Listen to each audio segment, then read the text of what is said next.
Bonjour tout le monde, comment ça va? Aujourd'hui on se retrouve pour l'unboxing de l'iPhone 7 qui est encore, comme vous pouvez le voir, dans le sac Apple. Donc désolé s'il y a un peu de reflet et qu'on voit pas très bien. C'est l'iPhone 7 en rose gold. Le rose est assez discret, donc c'est pas mal. Voilà, on voit pas très bien la caméra parce qu'il y a assez de lumière. Donc voilà. Du coup, avec le nouveau système de film d'Apple, du coup, vous avez plus à prendre un couteau. Vous avez juste une languette à tirer comme ça. Hop. Hop. Et là, directement, bah voilà, ça s'enlève. Là, on retrouve la boîte de l'iPhone 7. Et là, voilà. Sur le côté iPhone, écrit en rose. L'autre côté aussi, derrière les specs. Donc celui-là, c'est un 128 Go. Donc voilà, je vais l'ouvrir. Voilà, et là, contrairement aux autres années, on ne retrouve pas l'iPhone directement sur le dessus. On le retrouve sous le petit truc, le petit carnet où il y a tous les petits trucs. Donc là, vous avez genre bienvenue sur votre iPhone, voilà, comme ça, et deux petits stickers Apple. Voilà, on va mettre ça de côté. Là, on retrouve l'iPhone en lui-même que je vais laisser de côté. Pour le moment, voilà, je vais le laisser sur la boîte. Là, on retrouve alors la prise secteur d'Apple qui n'a pas changé, c'est exactement la même.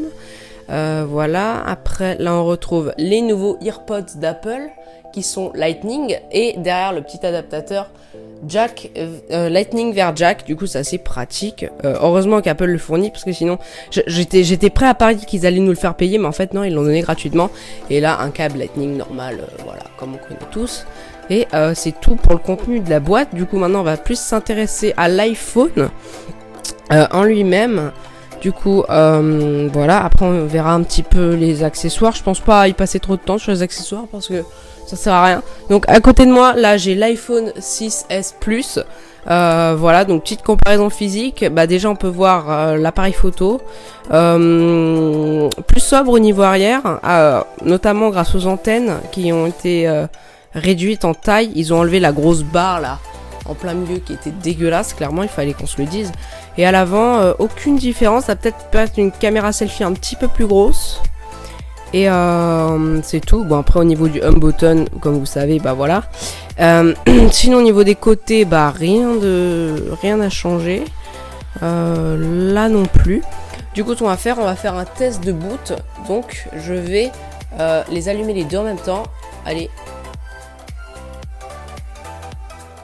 Voilà, donc on voit que l'iPhone 6S est un poil plus rapide sur le boot. Je sais pas si c'est normal, du coup je vais les poser là. Et on va attendre qu'ils s'allument. En principe, ils s'allument assez rapidement vu que c'est des iPhone 9. Donc ils s'allument assez rapidement. Je ferai pas de test genre benchmark et tout sur l'iPhone vu que ça sert un petit peu à rien. Que j'en fasse, voilà, j'espère que mon micro sature pas trop. Du coup voilà, on peut voir que l'iPhone 6S, je sais pas si parce qu'il est déjà configuré, mais bon, il est un poil plus rapide à l'allumage. Je pense que c'est parce qu'il a déjà été configuré.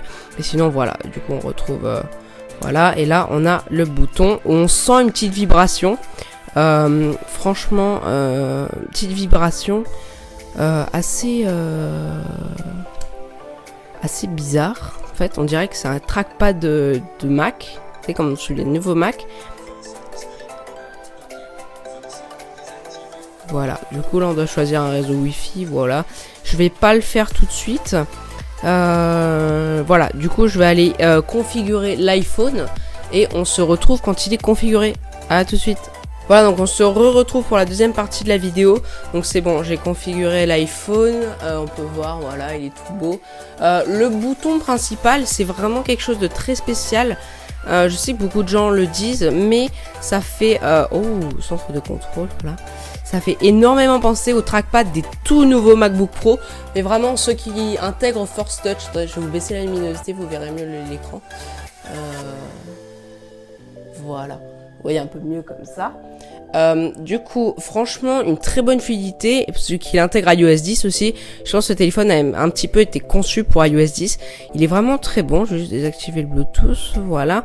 Donc il vient avec les applications fournies, comme d'hab, hein, donc iTunes, Number, iTunes U, je sais pas ce que c'est, GarageBand, iMovie, Keynote et Page. Pages, comme vous voulez, Podcast, Apple Watch et toutes les autres, et toutes les rayonnements mail. Donc un truc que si vous saviez pas, mais par exemple sur l'iPhone, donc déjà il intègre Force Touch, comme sur les autres, et aussi vous pouvez supprimer les applications intégrées à iOS. Du coup c'est assez pratique. Après vous pouvez les réinstaller bien sûr. Du coup voilà, donc sur l'iPhone je vous ferai sûrement un review, mais là il n'y a pas grand chose d'autre à dire.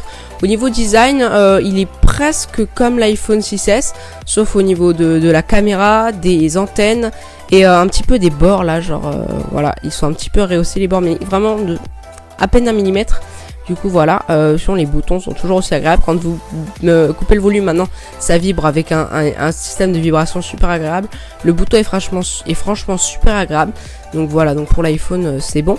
Après je vous avais dit que je vous montrerai les accessoires. Du coup bah voilà, je réouvre la boîte. Et là on retrouve câble Lightning. Donc c'est un câble Lightning tout à fait normal. Voilà, hop, juste. Alors cette fois ils nous ont donné des petites languettes. Voilà, c'est des petites languettes adhésives. Il faut les défaire. Et voilà, c'est comme un petit anneau bizarre. Et là, il y a un petit bout de carton qui prend la forme d'un truc USB. Voilà, c'est un peu bizarre. Voilà, et du coup, un câble Lightning. Je vous recommande vraiment pas d'acheter les câbles Lightning de chez Apple. Ils sont vraiment pas très bons. Je vous recommande d'autres câbles Lightning que je vous mets dans la description qui sont super bons, que j'utilise avec moi. Voilà, c'est ceux-ci. Désolé, j'ai fait bouger la caméra. Ceux-ci, voilà, ceux de chez Anker. Ils sont vraiment super bons, ils sont en câble tressé, ils sont vraiment très très bons. Voilà. Après, donc le câble Lightning c'est bon. La petite prise, voilà, comme d'hab, avec cette fois c'est un petit papier genre mat, c'est bizarre. Puis une petite prise normale, européenne. Enfin, voilà, européenne. Et après, on retrouve dans les écouteurs, on retrouve déjà le petit adaptateur donc qu'on va venir brancher en dessous là. Ah oui, donc aussi iOS 10, quand vous levez le téléphone ça l'allume et quand vous le baissez ça l'éteint. Voilà, c'est un petit truc bien comme ça. Regardez, j'appuie sur rien, voilà, ça s'allume tout seul. Moi si perso je le désactiverai, mais voilà. Du coup vous avez juste à brancher votre adaptateur là, hop, et là c'est bon, vous avez une prise jack. Et voilà, parce que si vous saviez pas, la prise jack a été enlevée. Voilà, il est aussi étanche, notamment dans la truc de carte SIM. Là, il y a genre un petit joint en caoutchouc pour que l'eau ne rentre pas. Donc le petit adaptateur pas mal. J'ai l'impression qu'il est pas super solide. Donc à mon avis, Apple a fait ça exprès pour qu'on en rachète un dans pas longtemps. Mais bon, voilà. Personnellement, les écouteurs AirPods Lightning que vous allez voir maintenant. Donc cette année, ils viennent pas dans une boîte en plastique qui pouvait nous servir de boîte de transport. Il vient juste dans un petit bout de carton. Ça fait un peu cheap, je trouve, personnellement, pour un iPhone à presque 850 €. Celui-là, c'est la version 128 Go, mais c'est même pas la version plus. Pour un 850 € un téléphone, j'aurais peut-être espéré quand même une petite boîte un petit peu mieux pour les écouteurs. Même un petit truc pratique pour pouvoir les transporter sans qu'ils soient totalement emmêlés comme à chaque fois, parce qu'il faut se l'avouer, c'est vraiment chiant. Donc les AirPods c'est exactement les mêmes, c'est pas ceux sans fil à 200 € là que Apple veut vous fournir, c'est totalement une arnaque. Achetez-vous plutôt des bons écouteurs sans fil, voilà, ou des bons écouteurs filaires. Du coup au niveau de la télécommande c'est exactement pareil, les AirPods sont exactement pareils, voilà, il n'y a pas de différence au niveau de là, mais ce qui change c'est qu'il ne fonctionne plus en jack mais en Lightning.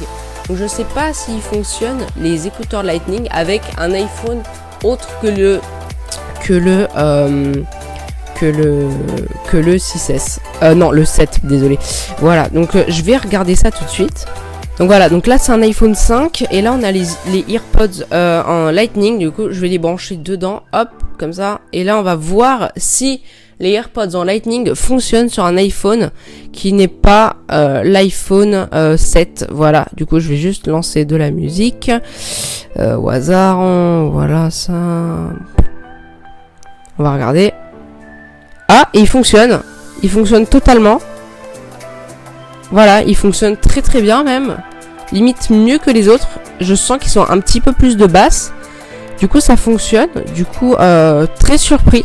Du coup maintenant je pense que Apple ne vendront plus d'AirPods en jack. Et voilà, du coup je pense que l'adaptateur du coup fonctionne aussi. Parce que je sais, moi j'avais eu ça sur mon iPod Touch. Ma prise jack était foutue. Du coup bah ça pourra me servir ça. Du coup très content de cet iPhone. Franchement je pense que c'est une réussite de la part d'Apple. Personnellement, j'attends l'iPhone de l'année prochaine, vu que comme ça va être les 10 ans de l'iPhone, j'attends quelque chose de spécial. Voilà, et du coup iOS 10, voilà, comme d'hab, photo. On peut faire des vraiment très beaux trucs. Là, on peut filmer jusqu'en 4K, voilà. Enfin, Ultra HD plutôt. Là, on a tous les widgets. Donc franchement, super fluide. Et du coup, j'espère que cette vidéo vous aura plu. Je pense vous faire un review et peut-être le mettre dans l'eau pour voir ce qui se passe, voir s'il résiste bien. Donc je vous ferai sûrement un review. En attendant, si la vidéo vous a plu tout simplement, n'hésitez pas à mettre un like, vous abonner, commenter pour dire quelle couleur vous auriez pris vous et si vous prendriez l'iPhone 7, si vous pouviez, est-ce que vous le prendriez ou est-ce que vous preniez un autre téléphone, et si vous en prendriez un autre, dites-moi lequel, ça m'intéresse. Et du coup voilà, moi je vous dis à la prochaine.